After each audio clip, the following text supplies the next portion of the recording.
When you first start beekeeping, the thought of raising your own queen bees might not pop into your head.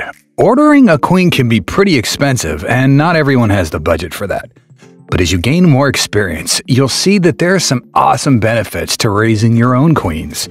You'll be able to build new hives, sell queens as a side hustle, and requeen your own hives whenever needed. There are several methods to raise queens, and today we're going to walk you through one that is incredibly popular: grafting. So, how do you actually do it? Let's dive in. Queens and worker bees start off from the same kind of fertilized eggs.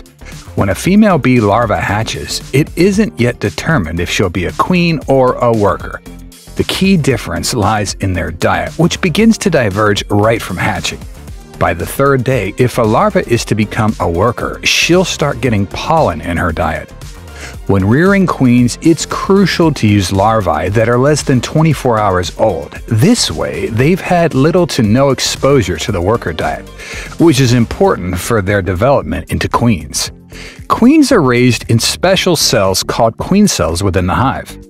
These cells are peanut-shaped, made of beeswax and hang downwards. You can find them on the edges and surface of the comb, but they're only built when needed. The base of the queen cell, known as the cell cup, is where the queen may lay an egg before the walls of the cell are fully constructed. This doesn't apply in emergency situations where bees need to raise queens quickly. There are a few natural reasons bees raise new queens: queenlessness, emergency. If a colony loses its queen, it's an emergency. The bees will immediately start raising new queens.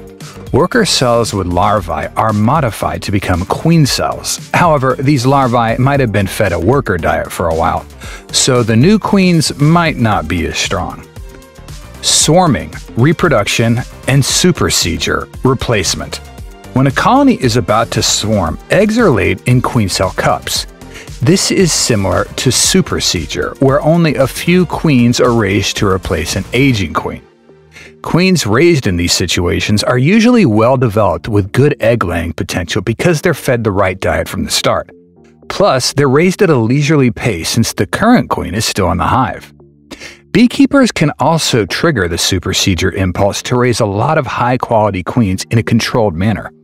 If you want to successfully raise good queens, you need plenty of nectar and high-quality pollen, lots of sexually mature high-quality drones for mating, good weather for drone and queen mating, suitable starter and cell-raising qualities, more on that later, a queen mother whose worker bees have desirable traits like gentleness, disease resistance, low swarming tendency, and excellent honey production. Raising queens in a bee colony involves several stages. First, you need to establish a starter colony for the initial raising of queen cells. Then, you move on to establishing the cell-building colony. Grafting honeybee larvae is the next step, and finally, you transfer the mature queen cells to nucleus colonies for the mating stage. To prepare the starter colony, choose a strong 2-story hive with a queen who is about 2 years old. Move the queen and her comb to a new, empty 8-frame box or nucleus hive. Then, relocate the original 2-story hive about 2 meters behind its initial position.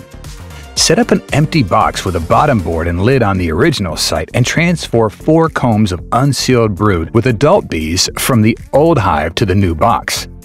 Add a comb of unsealed honey and pollen on each side of the brood and fill the remaining space with empty combs. Shake extra young bees from 2 or 3 brood combs into the starter colony and add a feeder with syrup to stimulate the nurse bees to produce more brood food. Finally, return the queen and her comb to the bottom box of the 2-story hive. The next stage is establishing the cell-building colony. The goal here is to trigger the supersedure impulse, where bees will carefully nurture the young, developing queens. When selecting cell builder colonies, avoid those headed by very young queens. Choose strong colonies that fully occupy at least double-story hives, or temporarily reduce a 3-box colony to 2 boxes. Confine the queen to the bottom box using an excluder, ensuring it contains a balanced mix of brood and empty comb for the queen to lay eggs. Then place 2 combs of very young larvae in the center of the super, surrounded by combs of honey and pollen. This setup simulates a natural brood nest, and the nurse bees will feed the larvae in the super, recognizing the new brood nest as queenless and beginning the supersedure process. Grafting is a critical step in raising queens. Then, you need to prepare the cell cups by sticking 20 plastic cell cups to a wax bottom bar of a half-depth frame and place the bar in a hive at least 24 hours before grafting so the bees can clean and condition the cups.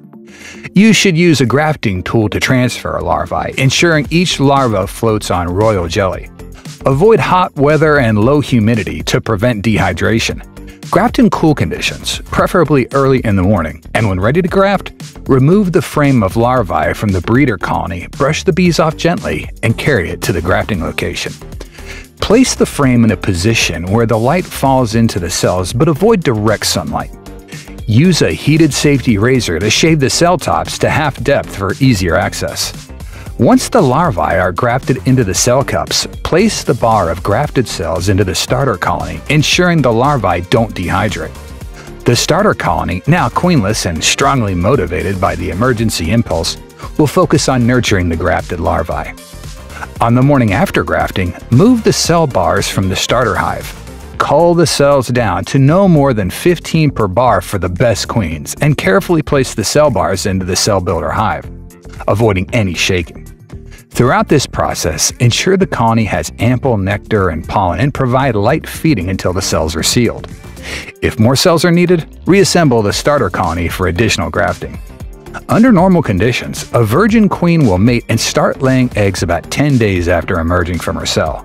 However, in the autumn, this period can stretch out significantly. During the mating period, it is crucial not to open or move the nucleus hives. Once virgin queens are reared, ensuring they mate properly is equally important. Mating occurs when queens are flying outside in the open, never inside the hive. A few days after emerging, a virgin queen will take one or more orientation flights to memorize the hive's location. She's ready to mate when she reaches sexual maturity, which is typically 5 to 6 days after emergence. If a queen is confined to the hive for more than 20 days due to bad weather or wing damage, or if she can't mate successfully, she will remain infertile and turn into a drone layer. Most queen rearers will cull any queens that don't start laying on time, except in the autumn when the mating and expected laying period can be delayed due to cooler temperatures. And that, folks, is how you raise your own queens instead of spending a lot of important money on buying new ones. If you found the video helpful, make sure to leave a like and subscribe to the channel for more. Until next time, thanks for watching.